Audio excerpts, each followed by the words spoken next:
Hello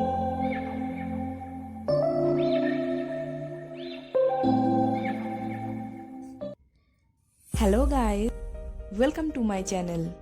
Today I will show you how to make rose flower with stick. You may keep it in the flower vase to decorate your room, or you can give it to your loved one. Please subscribe my channel and press the bell icon to get more videos. So now let's start it. For this we need red, deep green, light green art paper, glue gun, scissor and pencil. Please follow the steps as I do in the video.